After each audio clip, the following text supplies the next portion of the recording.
At its 54th National Conference in Nasrec, the ANC committed itself yet again to self-renewal and ridding the organization of corruption. But of late, several ANC leaders have made headlines for the wrong reasons, mainly alleged corruption. In a scathing letter penned on Sunday, President Cyril Ramaphosa implored his members to desist from any involvement in corrupt activities or leave the party. He conceded that the governing party is deeply implicated in the country's corruption problem.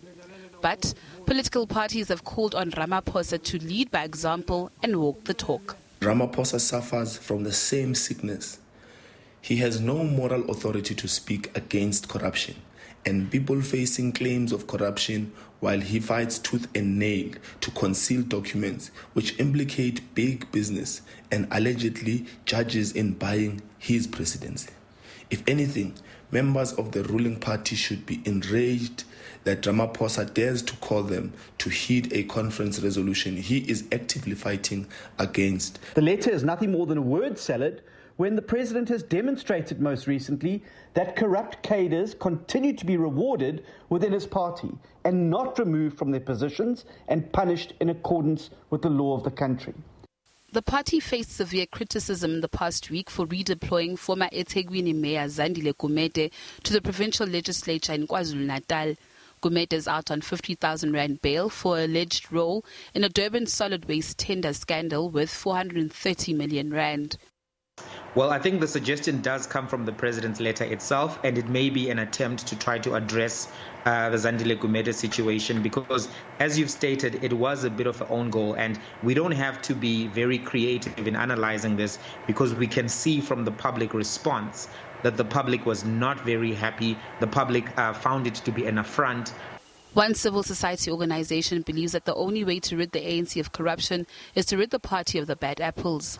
We cannot end corruption without a reckoning between the two dominant factions of the ANC.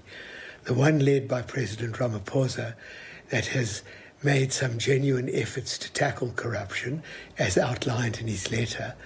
The other led by General Secretary Ace Magashule, which is doing everything in its power to counter the efforts to end corruption.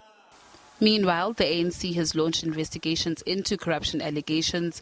Provincial and branch leaders are requested to draw up lists of every member who is accused of wrongdoing.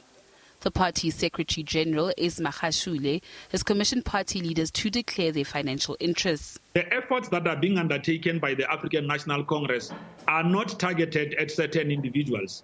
We are dealing with the notion of corruption broadly, and we are not separating COVID-19 from all other issues in the organization that ought to be attended to. We have given the officials the responsibility to conduct an audit. We are confident in the ability of the officials to be able to report back to the National Executive Committee on the work that they shall have done. These matters are expected to be addressed this coming week in the party's NEC meeting, which is expected to be held virtually. Natasha Piri, SABC News, Johannesburg.